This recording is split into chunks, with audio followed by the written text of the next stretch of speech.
बच्चों, कैसे आप सभी। आई होप आप सभी बहुत अच्छे होंगे। और आज हम लोग पढ़ने वाले हैं क्रैश कोर्स सीरीज का लेक्चर नंबर 2।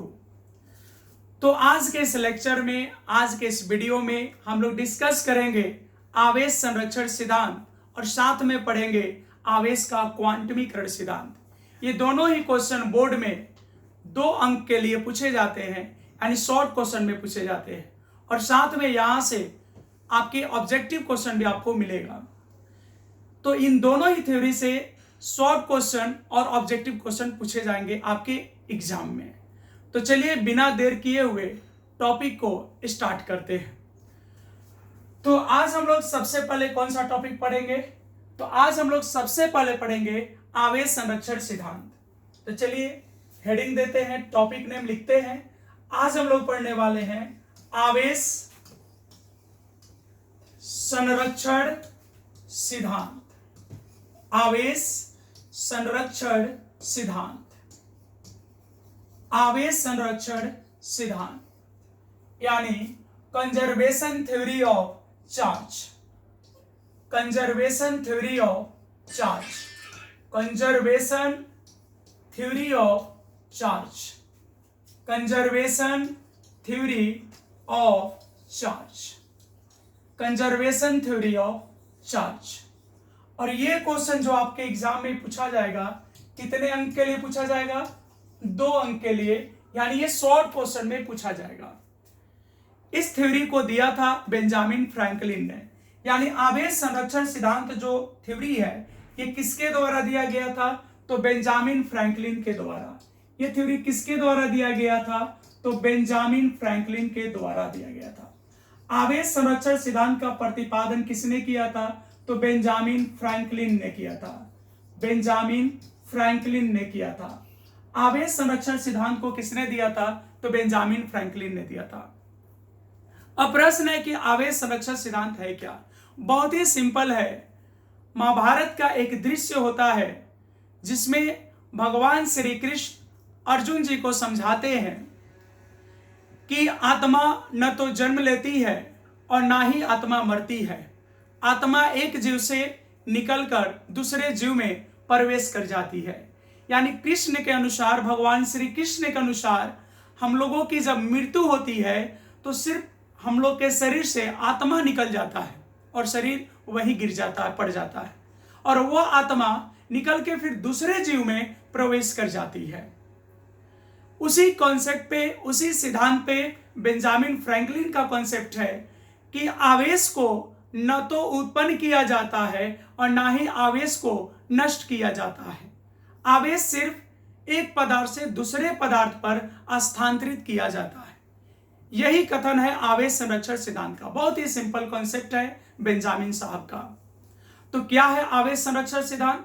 तो लिखेंगे हम लोग बेंजामिन के अनुसार, यानी बेंजामिन फ्रैंकलिन के अनुसार, या आवेश संरक्षण सिद्धांत के अनुसार। तो यहां लिख लेते हैं हम लोग आवेश संरक्षण सिद्धांत के अनुसार। आवेश संरक्षण सिद्धांत के अनुसार। आवेश संरक्षण सिद्धांत के अनुसार। आवेश संरक्षण सिद्धांत के अनुसार क्या है भाई? तो यहां पर यह कथन है आवेश संरक्षण सिद्धांत के अनुसार आवेश को न तो उत्पन्न किया जाता है। आवेश को न तो उत्पन्न किया जाता है, न तो उत्पन्न किया जाता है, और ना ही इसे नष्ट किया जा सकता है। और ना ही इसे नष्ट किया जा सकता है। आवेश को न तो उत्पन्न कर सकते हैं और ना ही आवेश को नष्ट कर सकते हैं। एकदम सिंपल कॉन्सेप्ट है आवेश संरक्षण सिद्धांत का। क्या कथन है? तो आवेश संरक्षण सिद्धांत के अनुसार आवेश को न तो उत्पन्न किया जाता है और ना ही आवेश को नष्ट किया जाता है। तो फिर क्या होगा? तो आवेश सिर्फ एक वस्तु से दूसरे वस्तु पर स्थानांतरित होता है। आवेश सिर्फ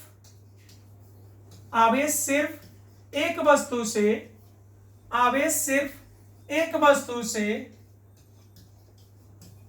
दूसरे वस्तु पर, एक वस्तु से दूसरे वस्तु पर स्थानांतरित होता है। आवेश सिर्फ एक वस्तु से दूसरे वस्तु पर स्थानांतरित होता है। यही कथन है आपका आवेश संरक्षण सिद्धांत का। तो अगर आपसे पूछे बोर्ड में, अगर क्वेश्चन आ जाए कि आवेश संरक्षण सिद्धांत क्या है या किसे कहते हैं, तो आपको प्रेशर लेने की जरूरत नहीं है, टेंशन लेने की जरूरत नहीं है। एकदम सिंपल सा कॉन्सेप्ट है कि आवेश संरक्षण सिद्धांत के अनुसार आवेश को न तो उत्पन्न किया जाता है और ना ही इसे नष्ट किया जा सकता है। आवेश को सिर्फ एक वस्तु से दूसरे वस्तु पर स्थानांतरित किया जाता है। एक वस्तु से दूसरे वस्तु पर क्या कर सकते हैं? एक वस्तु से दूसरे वस्तु पर स्थानांतरित किया जाता है। ठीक है, ये जो आवेश है ये किसी भी सिस्टम के लिए हमेशा नियत होता है। ठीक है, चलिए इसको एक एग्जांपल से क्लियर कर लेते हैं हम लोग। यहां पे एक एग्जांपल ले लेते हैं, जैसे मान लीजिए आपके पास सोडियम क्लोराइड है, सोडियम क्लोराइड है, और अगर इसकी बात करें तो ये दो आयंस में टूट सकता है, एक सोडियम प्लस और दूसरा Cl माइनस में। तो यहाँ पे आपका सोडियम क्लोराइड है, यहाँ सोडियम आयंस है और यहाँ क्लोरीन आयंस है। तो बात करें इसी सोडियम क्लोराइड को तोड़ के हम यहाँ पे Na प्लस और Cl माइनस बनाए हैं, NaCl को तोड़ के Na प्लस और Cl माइनस बनाए हैं। तो प्रश्न है कि क्या यहाँ पे चार्ज उत्पन्न हुआ है? तो चेक कर लेते हैं इसको। तो सोडियम क्लोराइड, इस पे कहीं भी देखिए ये जो अणु है कहीं प्लस माइनस लिखा हुआ है? नहीं लिखा हुआ है। तो यहाँ पे अभी चार्ज वैल्यू कितना है?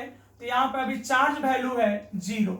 यहाँ पे चार्ज वैल्यू कितना है? 0, क्योंकि यहाँ पे कहीं भी आयंस है नहीं है।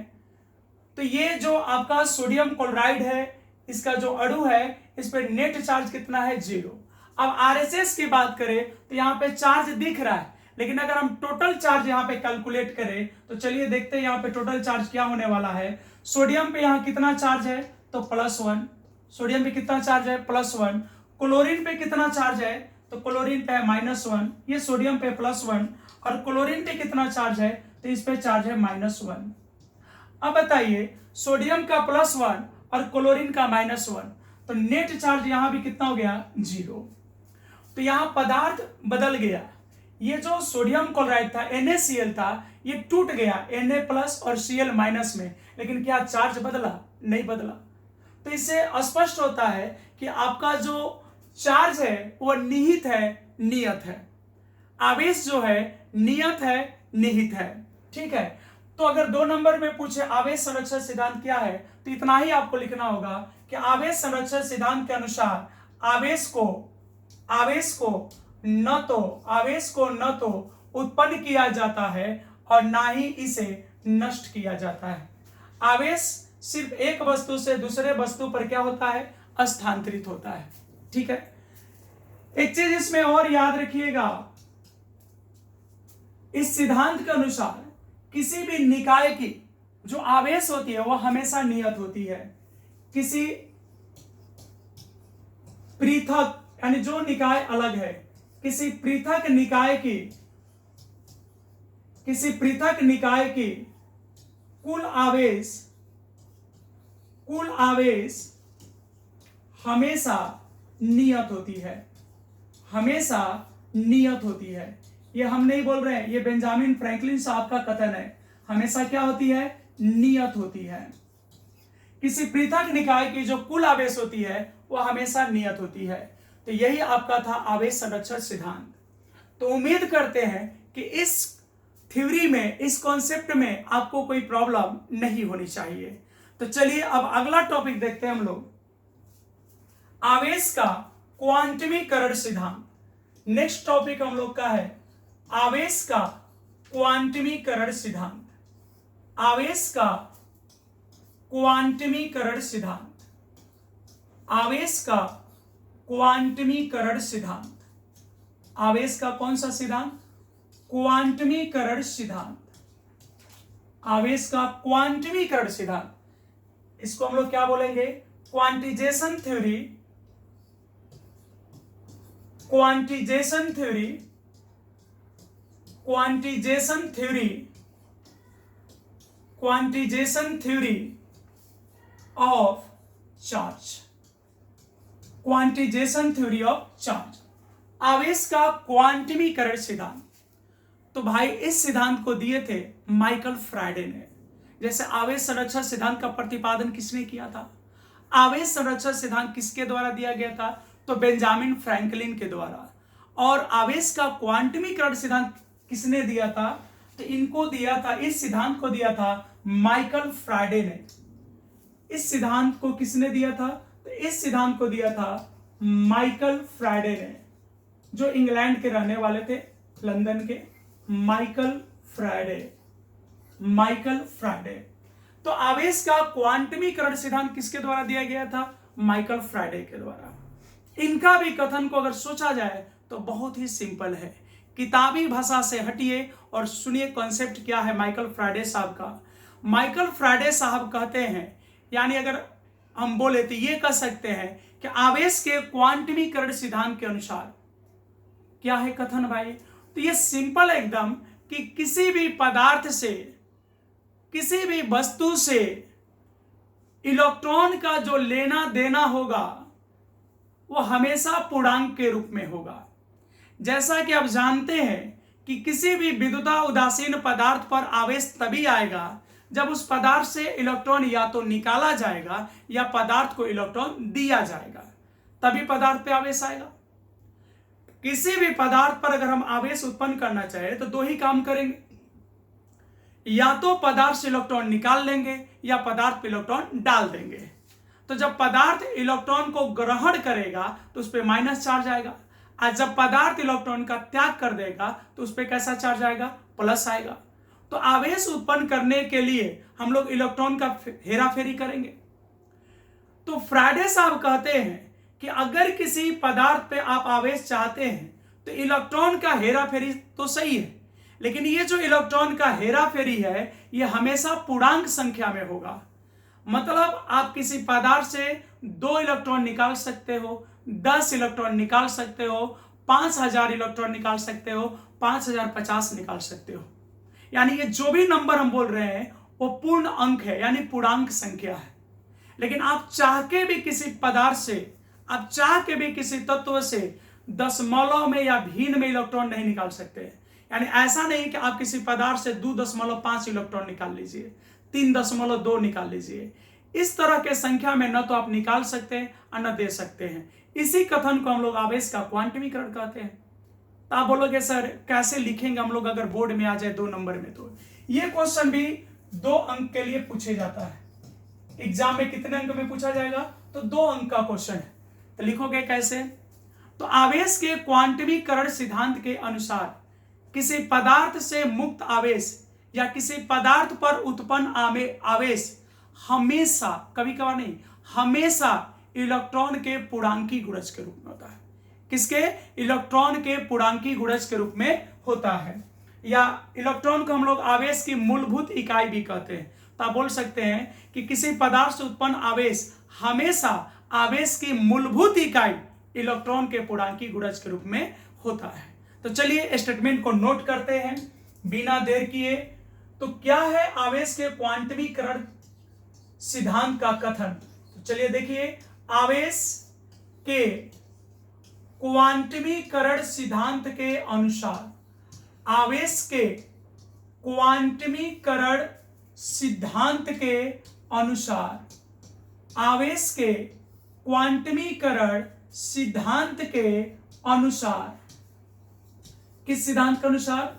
आवेश के क्वांटमीकरण सिद्धांत के अनुसार किसी पदार्थ से या किसी पदार्थ पर, किसी पदार्थ पर, किसी पदार्थ पर उत्पन्न आवेश, किसी पदार्थ पर उत्पन्न आवेश,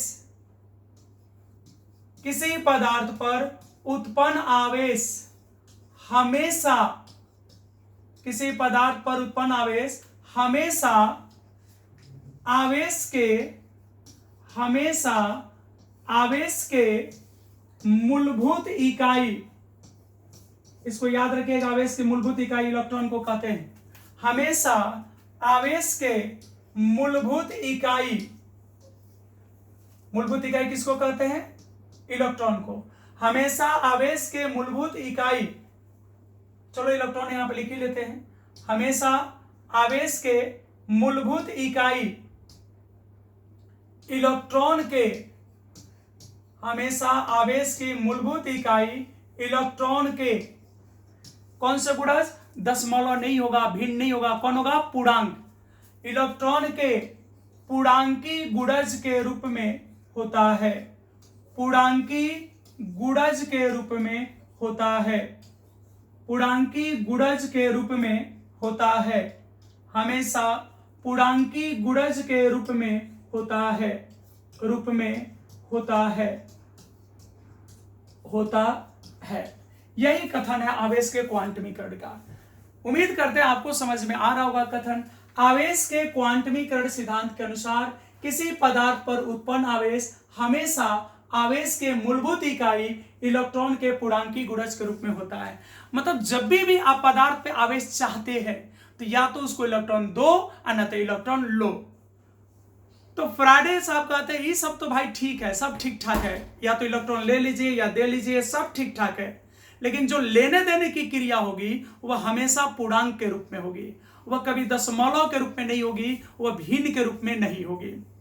यानी आप 10 इलेक्ट्रॉन दे दो, 5 इलेक्ट्रॉन दे दो, चलेगा, लेकिन आप 10.2 इलेक्ट्रॉन नहीं दे सकते। यही उनका कथन था और कुछ नहीं इसमें। इतनी तो बात समझ में आ गई होगी।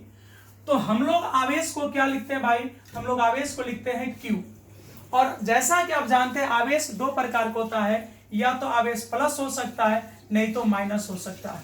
तो ले लिए प्लस माइनस। अब पूर्णांक संख्या को हम लोग n लिखते हैं और इलेक्ट्रॉन को हम लोग e लिखते हैं। तो हम लोग का सूत्र आ गया Q बराबर प्लस माइनस a। तो आवेश के क्वांटमीकरण सिद्धांत के अनुसार क्या हुआ?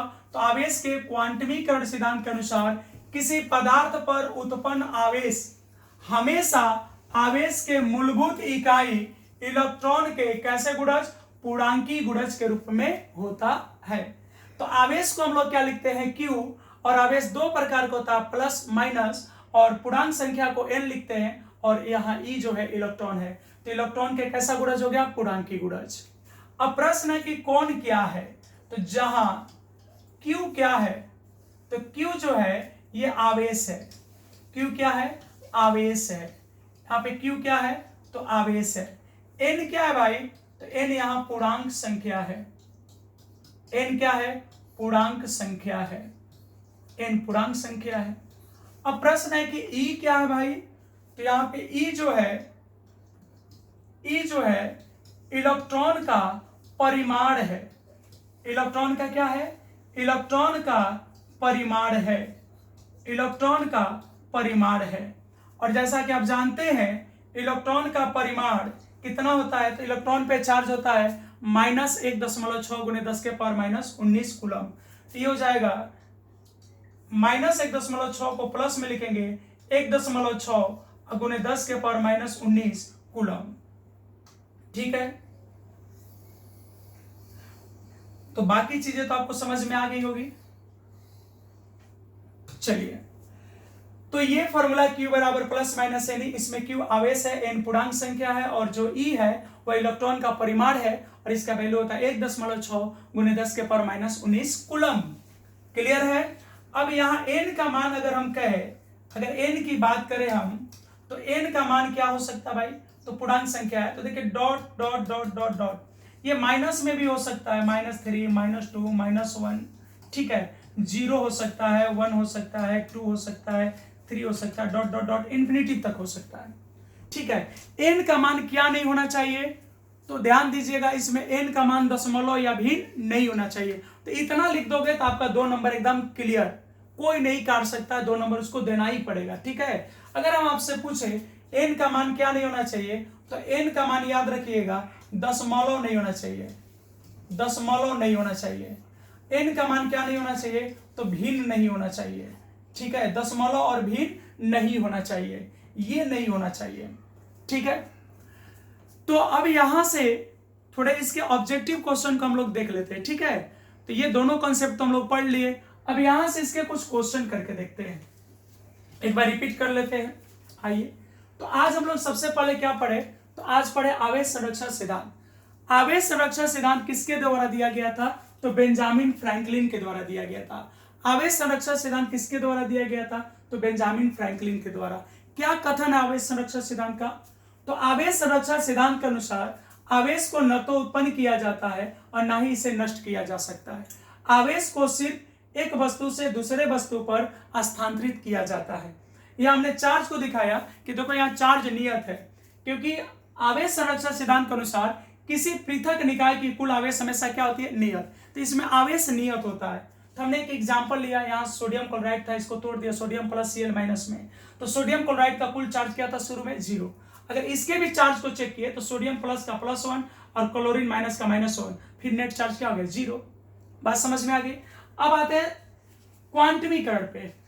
तो क्वांटमीकरण यही कहता है कि आप किसी भी पदार्थ पे आवेश चाहते हो तो इलेक्ट्रॉन का लेन देन कर लो, लेकिन ये लेन देन जो है पूर्णांक में होना चाहिए, पूरा पूर्णांक में होना चाहिए। यानी आप दशमलव में लेन देन नहीं करना है, मतलब ऐसे नहीं करना है कि 3.2 इलेक्ट्रॉन दे दिए, 3.5 इलेक्ट्रॉन दे दिए, ऐसे नहीं। या तो आप 3 दो, ना तो 4 दो, या तो 3 इलेक्ट्रॉन ले लो या 4 इलेक्ट्रॉन ले लो।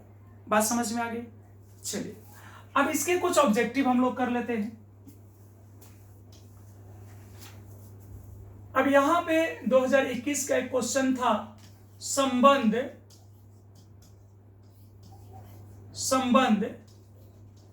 Q इक्वल टू NE में, संबंध Q इक्वल टू NE में N का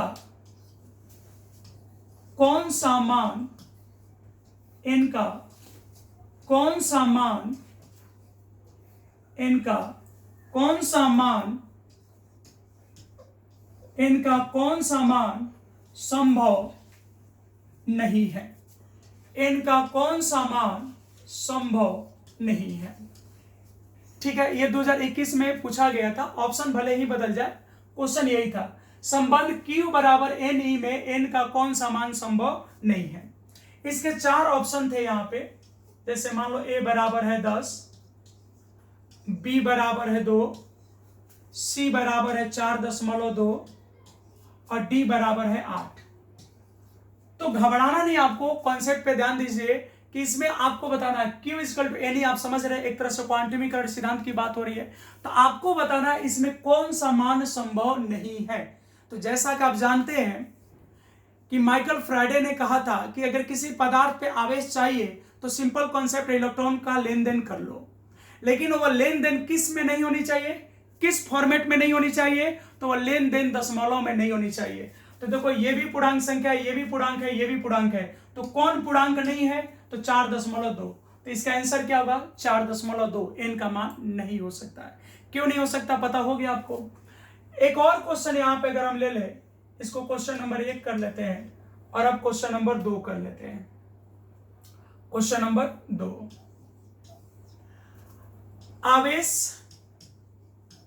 आवेश क्वांटमीकरण सिद्धांत के अनुसार, किस सिद्धांत के अनुसार, आवेश क्वांटमीकरण सिद्धांत के अनुसार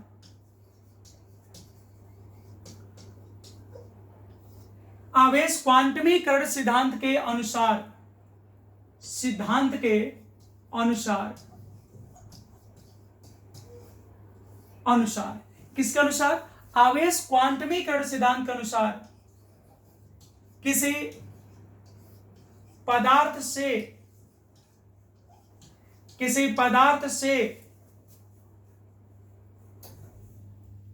किसी पदार्थ से, किसी पदार्थ से मुक्त इलेक्ट्रॉन, किसी पदार्थ से मुक्त इलेक्ट्रॉन का, किसी पदार्थ से मुक्त इलेक्ट्रॉन का कौन सा मान, कौन सा मान संभव नहीं है, कौन सा मान संभव नहीं है। घबराना नहीं है, पूरे अच्छे से पहले क्वेश्चन को पढ़ लेना। आवेश के क्वांटमीकरण सिद्धांत के अनुसार किसी पदार्थ से मुक्त इलेक्ट्रॉन का कौन सा मान संभव नहीं है। हमको पता है तू लोग लोढ़ा है, लोढ़ागिरी नहीं करना है, पहले कॉन्सेप्ट को समझना, उसके बाद जवाब देना, ठीक है। यहाँ पे ऑप्शन है 20, बी है 16, सी है 12 और डी है 21.5। अब आपको बताना है आवेश क्वांटमीकरण सिद्धांत के अनुसार किसी पदार्थ से मुक्त इलेक्ट्रॉन का कौन सा मान संभव नहीं है क्वांटमीकरण सिद्धांत के अनुसार। तो देखो ये भी क्वांटमीकरण ही था, तो इसमें n का कौन सा मान संभव नहीं था दशमलव में। तो यहां भी सोच के देखो, फ्राइडे साहब क्या बोले थे कि अगर किसी भी पदार्थ पे आवेश चाहिए तो वहां इलेक्ट्रॉन का हेराफेरी कर लो, लेकिन हेराफेरी हमेशा ध्यान रहे किस फॉर्म में होनी चाहिए, तो पूर्णांक फॉर्म में। तो वही ना इलेक्ट्रॉन का संख्या है, इलेक्ट्रॉन का हेराफेरी करना है, तो इलेक्ट्रॉन का हेराफेरी किस रूप में नहीं हो सकता है, तो दशमलव रूप में। तो कह रहा है कि कौन सा मान संभव नहीं है, यानी किस मान को हम लोग नहीं कर सकते हैं, तो इस मान को हम लोग नहीं कर सकते। तो हमारा आंसर क्या हो जाएगा 21.5। ठीक है, यह बात समझ में आ रही है। चलिए अब यहां पे और समझ लीजिए आप, अगले क्वेश्चन की ओर चलते हैं। क्वेश्चन नंबर 3 है, यहां पे क्वेश्चन नंबर 3 है, यदि किसी पदार्थ से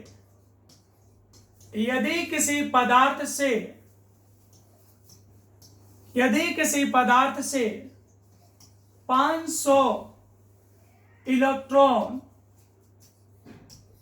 निकाल लिया जाए, यदि किसी पदार्थ से 500 इलेक्ट्रॉन निकाल लिया जाए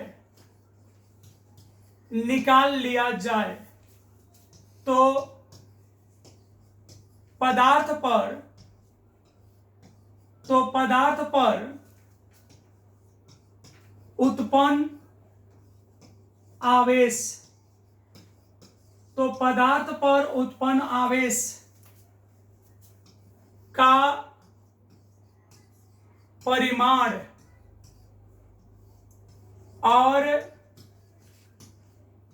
का परिमाण और प्रकृति होगा। ठीक है, क्वेश्चन देख लिए। यदि किसी पदार्थ से, अगर आपको बताना है तो वीडियो को यहां पर रोकोगे, पॉज करोगे और उसके बाद आप कॉपी कलम से बना लो, फिर आप आंसर टिक कर लेना और फिर मेरे आंसर को मैच कर लेना। ठीक है, चलो। तो कह रहा है कि यदि किसी पदार्थ से 500 इलेक्ट्रॉन निकाल लिया जाए तो पदार्थ पर उत्पन्न आवेश का परिमाण और प्रकृति होगा। तो यहां ऑप्शन ए है 8 गुने 10 के पावर -16 कूलम, बी है ऑप्शन यहां पे -8 गुने 10 के पावर -16 कूलम, सी ऑप्शन है 8 गुने 10 के पावर -17 कूलम और डी ऑप्शन है यहां पे -8 गुने 10 के पावर -17 कूलम। तो आराम से वीडियो को रोकिए, उसको बनाइए, फिर जवाब बताइए हमको कौन सा होगा। ध्यान देना यहां पे कि किसी पदार्थ से 500 इलेक्ट्रॉन क्या किया गया है, निकाला गया है। जैसे मान लो यहां पे हम कहे कि ए एक पदार्थ है और इससे इलेक्ट्रॉन निकाल लो, कुछ भी नंबर हो, इलेक्ट्रॉन निकाल लो। तो जब इससे इलेक्ट्रॉन निकलेगा, जब इससे इलेक्ट्रॉन बाहर जाएगा तो उस पदार्थ पे जो आयन आएगा उसका नेचर कैसा हो जाएगा, प्लस हो जाएगा, क्योंकि इससे इलेक्ट्रॉन निकाला गया, मतलब इलेक्ट्रॉन को त्याग किया। आखिर दिया तबे ना हम लिए, ये देवे नहीं करता तो लेते कैसे हम। बात समझ रहे हैं। अगर कोई तुमको, ठीक है, तुम कुछ लेना चाहते हो किसी से और देना नहीं चाहता तो आप ले नहीं सकते।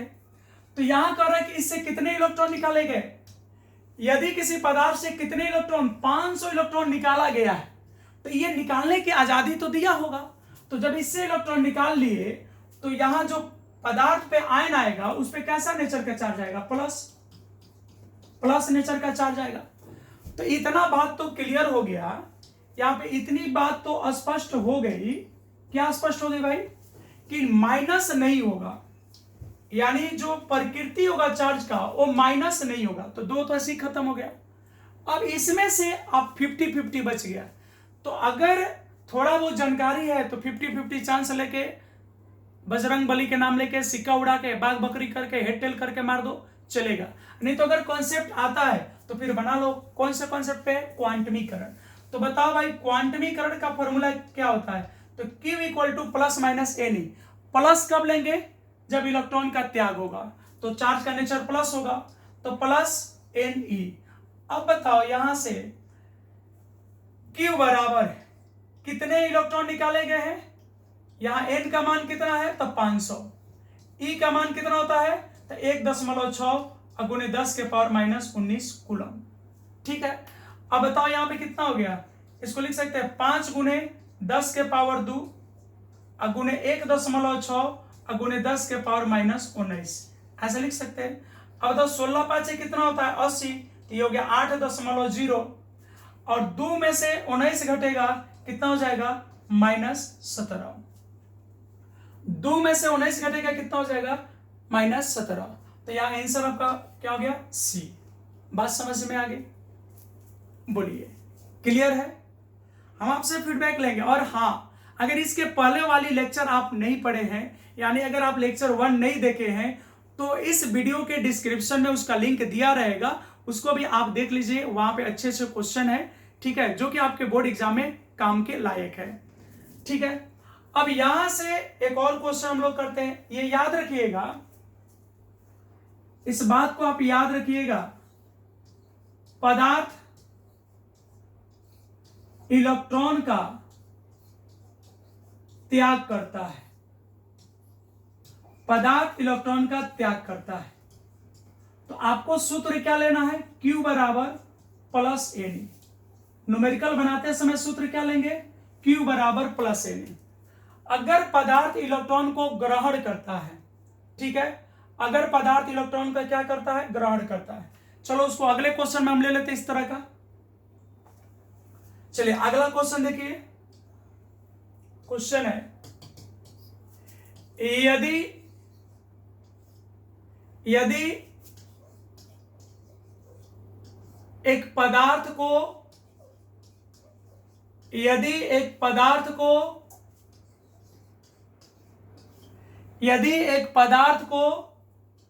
10 के पावर 6, इसको हम लोग मिलियन भी बोलते हैं, 10 के पावर 6 को मिलियन या मेगा बोलते हैं, ठीक है, मिलियन या मेगा।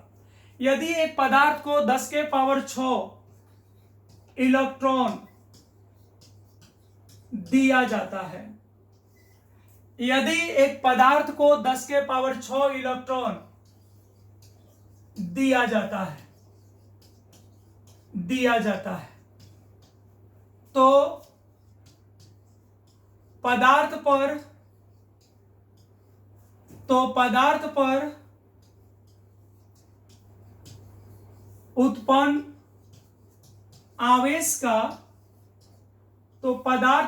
उत्पन्न आवेश का परिमाण और प्रकृति बताएं। ठीक है, इसके भी 4 ऑप्शन ले लीजिए। यहां पर ऑप्शन ए है 1.6 गुने 10 के पावर -12 कूलम।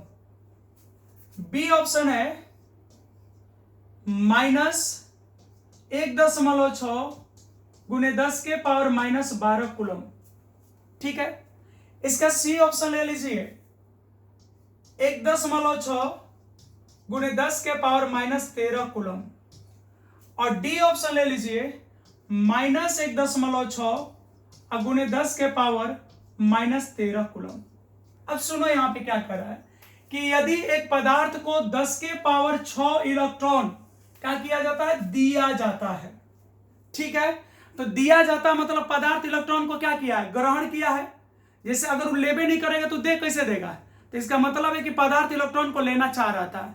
कभी कभी ऐसा मामला फंस जाता है, कहीं कहीं कोई ऐसा कंप्लेन आ जाता है कि फलना हमको ये चीज दे रहा था, मामला फंस जाता है तो हम ले लिए। लेकिन इसमें अगर बात करें तो अगर कोई किसी का अगर मन नहीं रहेगा तो कोई किसी को कुछ दे ही नहीं सकता है। अब यहाँ पे कह रहा है कि पदार्थ को इतना इलेक्ट्रॉन दिया जाता है, इसका मतलब सीधा सीधी क्या है कि पदार्थ लेना चाह रहा था। मान लो लेना नहीं चाहेगा तो कैसे दे दीजिएगा? जैसे एक बाल्टी पानी भर दिए, अब पहले से भरल है, अब उसमें लोटा सा पानी को हम डलवे करेंगे, नहीं जाएगा, बाहर जाएगा। तो सीधा सा बात है, पानी उसमें कब डालोगे? जब वो खाली रहेगा, जब लेना चाहेगा। तो यहाँ पदार्थ को इलेक्ट्रॉन दिया गया, इसका मतलब पदार्थ का नेचर क्या है? पदार्थ वहां पे इलेक्ट्रॉन को अवशोषित कर रहा होगा, ग्रहण करना चाह रहा होगा। तो जब भी ग्रहण करने की बात आएगी तो एक आंसर तो आपका क्लियर हो गया। जब कोई पदार्थ इलेक्ट्रॉन को ग्रहण करेगा, जब इलेक्ट्रॉन को लेगा तो उस पर कैसा नेचर का चार्ज आता है? माइनस। देख लो एग्जांपल, ऐसे फिगर से हम लोग समझे थे। मान लो यहाँ पे ए कोई पदार्थ है और इसको बाहर से इलेक्ट्रॉन दिया जाता है। बाहर से क्या दे रहे हैं? इलेक्ट्रॉन। अब ये क्या बनेगा? जब इसको बाहर से इलेक्ट्रॉन दीजिएगा तो इस पदार्थ पे कैसे नेचर का चार्ज आ जाएगा? तो माइनस आ जाएगा। जब कोई भी पदार्थ इलेक्ट्रॉन को ग्रहण करेगा तो उस पर कैसे नेचर का चार्ज आ जाएगा? तो ऋणात्मक आ जाएगा। तो दो ऑप्शन तो ऐसे ही खत्म हो गया। अब रहा बात ये दोनों में कौन होगा, तो बनाना पड़ेगा। तो चलो यहाँ पे आंसर देख लेते हैं। आंसर एन का मान कितना दिया है? तो 10 के पावर 6। ई का मान आपको पता है 1.6 गुणे 10 के पावर -19 कूलम। अब कह रहा है क्यू का मान कितना होगा? तो क्यू बराबर है, फॉर्मूला हो जाएगा -NE, क्योंकि चार्ज पे कैसा आएगा यहाँ पदार्थ पे कैसा चार्ज आएगा? तो माइनस। तो क्यू बराबर क्या हो गया? -NE। माइनस एन का मान कितना है? 10 के पावर 6 गुणे 1.6 गुणे 10 के पावर -19 कूलम। तो ये कितना हो गया? तो यहाँ रह गया माइनस, यहाँ रह गया माइनस, और 1.6 गुणे 6 में से 19 घटेगा, कितना बचेगा? तो 10 के पावर -13 कूलम। तो ये आपका आंसर हो गया। तो चार्ज का ये वैल्यू होना चाहिए। तो ये कहां पे आंसर है? तो इस बार हो जाएगा डी। बात समझ में आ गई? समझ में आ रहा है? आपके कमेंट में हम फीडबैक का इंतजार करेंगे। अगर आपको समझ में आए तो कमेंट में जरूर बताएं, अगर प्रॉब्लम हो तो भी बताएं, उसको अपडेट किया जाएगा। ठीक है, तो यहां तक क्लियर है। अब यहां से एक चीज नोट कर लोगे आप लोग, नोट वहां भी हम लोग किए थे, यहां भी नोट कर लेंगे। यदि पदार्थ इलेक्ट्रॉन को ग्रहण करता है, यदि पदार्थ इलेक्ट्रॉन को ग्रहण करता है, तो जब पदार्थ इलेक्ट्रॉन को ग्रहण करेगा तो आपका सूत्र Q का क्या हो जाएगा? तो -NE यहां पे लेना है। अगर कोई पदार्थ इलेक्ट्रॉन को ग्रहण करेगा तो क्या लेना है? -NE। Q बराबर -NE। तो कब +NE होगा, कब -NE होगा, ये बात तो समझ में आ गया। ऐसे क्वेश्चन होंगे तो बन जाएंगे। ठीक है, अब यहां पे इसी क्वांटमीकरण सिद्धांत से, ये तो एक टाइप का क्वेश्चन हो गया, इसी क्वांटमीकरण से इस टाइप का भी क्वेश्चन आता है।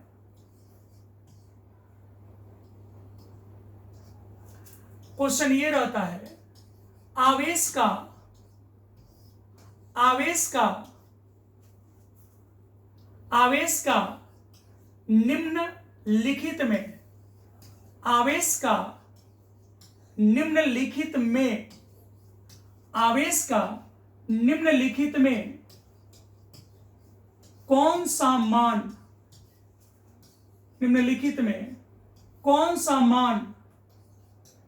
निम्नलिखित में कौन सा मान संभव नहीं है?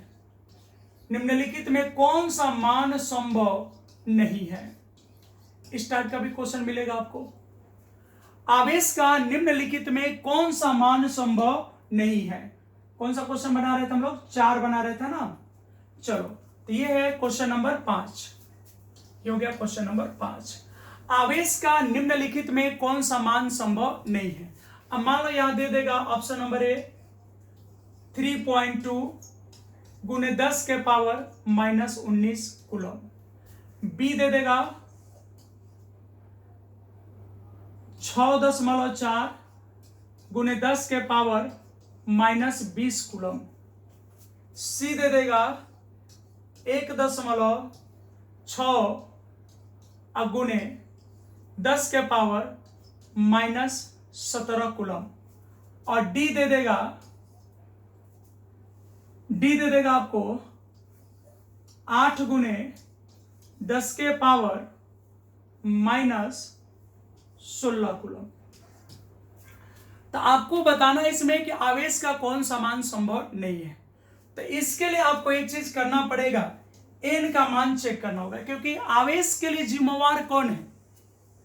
आवेश चाहे प्लस आ जाए चाहे माइनस आ जाए, महत्व ये नहीं कि उस पे बॉडी पे वस्तु पे कौन सी चार्ज है, महत्व ये है कि चार्ज को लाने के लिए जिम्मेवार कौन है। मैटर जो उत्पन्न हुआ है चार्ज का, वो मैटर किसके चलते खड़ा हुआ, तो मैटर हुआ इलेक्ट्रॉन के चलते। और फ्राइडे साहब क्या कहते हैं कि भाई आपको चार्ज चाहिए आप ले लो, एक बात का ध्यान रखना कि इलेक्ट्रॉन का जो लेन देन है वह हमेशा पूर्णांक में होनी चाहिए। तो ये कह रहा है कि आवेश का कौन सा मान संभव नहीं है, तो हम एन चेक कर लेंगे। अगर एन पूर्णांक में आ गया तो बोलेंगे आवेश का मान संभव है, और अगर एन पूर्णांक में नहीं आया तो वह आवेश का मान संभव नहीं होगा। अब इसमें क्या है कि अगर हम देखें 3.2, 6.4, 8.5, ये सभी 1.6 से पूरी कट जाएगा, तो यहां पे फैक्टर नहीं फंस रहा है। अब इसमें चेक करना है क्या ट्रिक है। ठीक है, अगर यहां n आपका 1.6 का गुणज है, ये जैसे ये 1.6 का गुणज है, 2 बार में कट जाएगा, ये 1 बार में कट जाएगा, ये 4 बार में कट जाएगा, ये 8 बार में कट जाएगा, 5 बार में कट जाएगा, तो 1.6 से कट जाएगा, तो यहां तो पूर्णांक नंबर मिल जाएगा। कैसे भाई, तो आप ऐसे लिखोगे ना फॉर्मूला, चार्ज का फॉर्मूला क्वांटमीकरण से क्या होता है, Q = NE। तो आप n का मान चेक करोगे तो n बराबर हो जाएगा Q/E। तो Q का मान यहां कुछ भी रहे, Q छोड़ देते हैं, और E का मान होगा 1.6 गुने 10 के पावर -19, यही होगा। बोलिए, तो यहाँ पे Q का मान कुछ भी रखोगे, जैसे 3.2 तो 1.6 से कट जाएगा 2 बार में, तो 2 तो पूर्णांक है। 1.6 लोगे तो 1 बार में कट जाएगा, ये भी पूर्णांक है। 6.4 लोगे, ये भी 4 बार में कट जाएगा, पूर्णांक है। ये 5 बार में कट जाएगा, पूर्णांक है। तो मामला यहाँ नहीं फंस रहा है। अब मामला है क्या इतने सारे क्वेश्चन को आप सॉल्व करोगे, नहीं। तो देखो पैरामीटर यहाँ नीचे क्या है, 10 के पावर -19, 10 के पावर क्या है -19।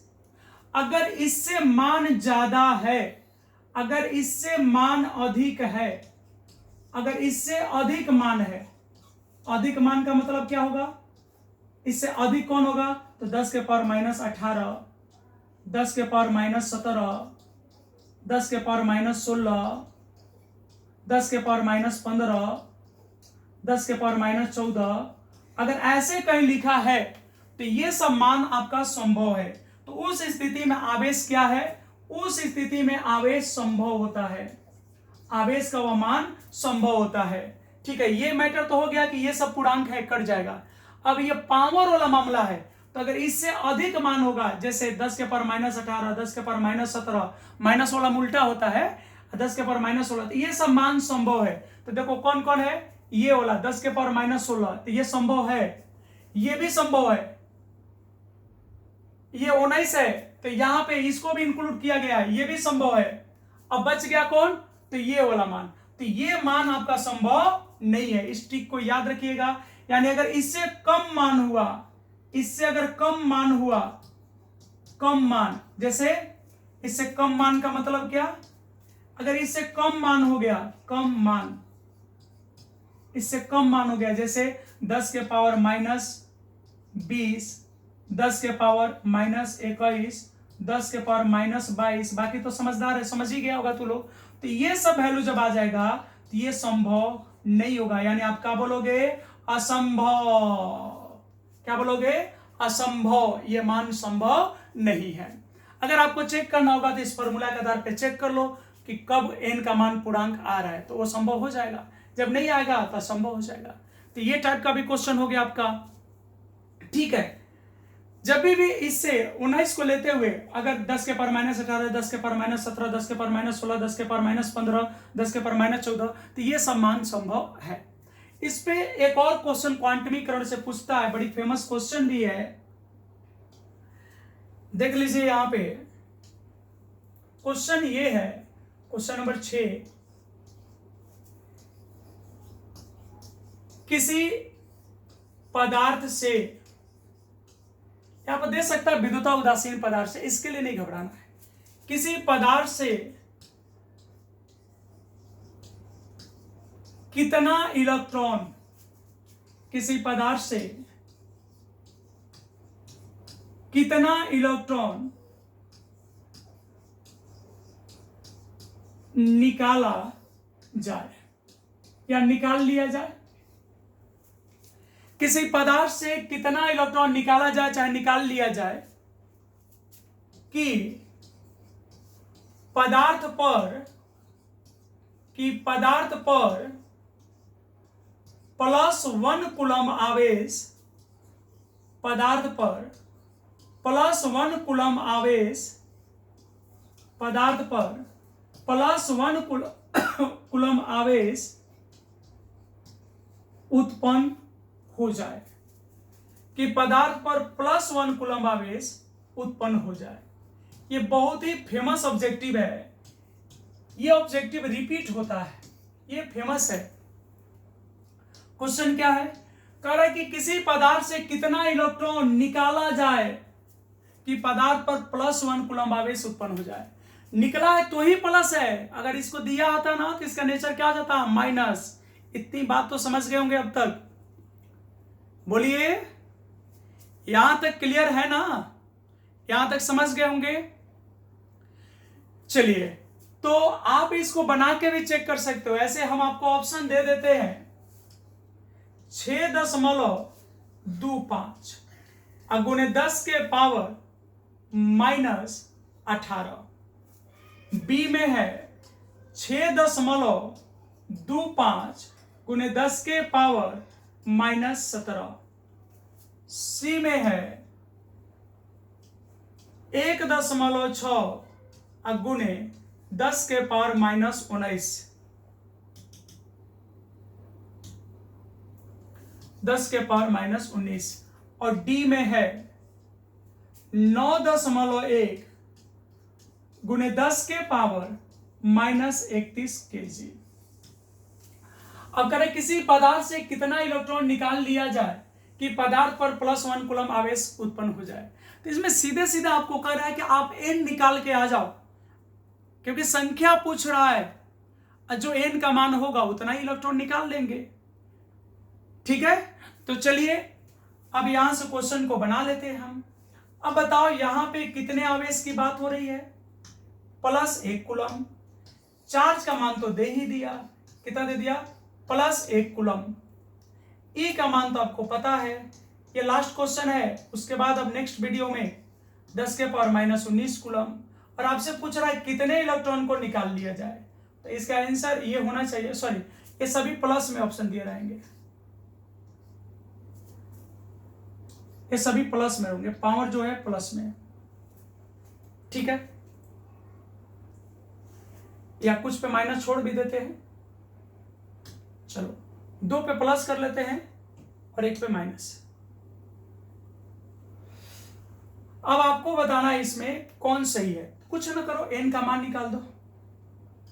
तो चूंकि n बराबर हो जाएगा Q/E, क्योंकि आप यहां लिखोगे ना Q = Ne, इसलिए n का मान क्या हो गया, n का मान हो गया Q/E। अब लो चार्ज की वैल्यू कितना है, तो कह रहा +1 होना चाहिए। I का मान कितना है 1.6 गुणे 10 के पावर -19। तो 1 में 1.6 से भाग दीजिएगा तो आ जाएगा 0.625 गुणे 10 के पावर, ये ऊपर जाएगा तो 19 हो जाएगा। या इसी को लिख सकते हो 6.25 गुणे 10 के पावर, ये 10 इसमें ला दिए तो यहाँ कितना बच गया 18। तो n का मान कितना होना चाहिए था 6.25 गुणे 10 के पावर 18। तो कौन सा आंसर हो जाएगा, यहाँ हो जाएगा ऑप्शन नंबर ए। उम्मीद कर रहे हैं यहां तक आपको क्लियर समझ में आया होगा। ठीक है, आज इस वीडियो को यहीं पे रोकते हैं, लेकिन आप जरूर बताइएगा कि आवेश संरक्षण सिद्धांत और आवेश के क्वांटमीकरण सिद्धांत में क्या कोई डाउट रह गया या कोई क्वेश्चन रह गया जो नहीं बनवाए, तो आप उसको बताइएगा, अगले वीडियो में, अगले लेक्चर में ले लेंगे। और हाँ, अगर पहले वाला वीडियो नहीं देखे हैं तो इस वीडियो के डिस्क्रिप्शन में उसका लिंक दिया रहेगा, जाकर देख लेंगे। धन्यवाद, और आज के लिए इतना ही।